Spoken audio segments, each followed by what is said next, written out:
Right, so we've got to try and work out the value of x here.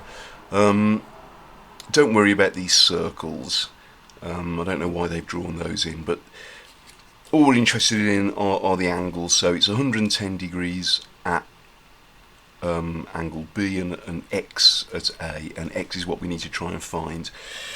Now, okay, before we can find x, we need to actually try and find the length of AC, and we do that using the cosine rule.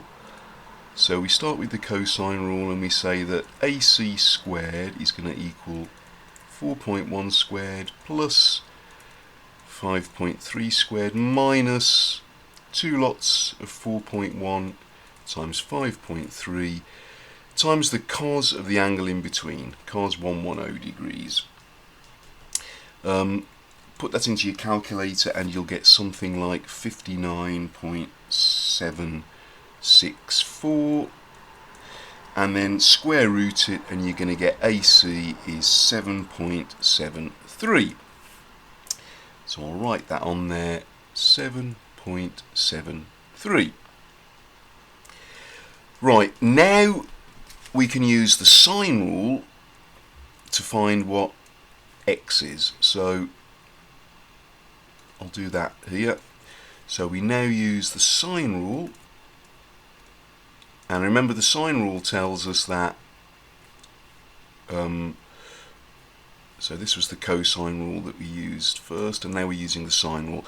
The sine rule tells us that the length of a side divided by the sine of the opposite angle is the same no matter what the side we choose. So 7.73 over sine 110 is the same as 5.3 divided by the sine of x.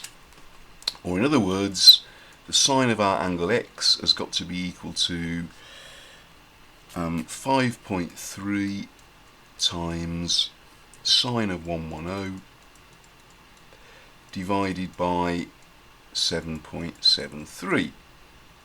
And we can do that on the calculator and we get something like 0.644291 ... And right, that's what the sine of our angle is. Now in order to find the angle then we have to do inverse sine or arc sine of this. So obviously try and leave in the whole thing, so try and just carry on and use your calculator before you round it, because if you round it you risk obviously getting a rounding error. So put the whole thing in to the inverse sine and I think you end up with 40.1 degrees for x.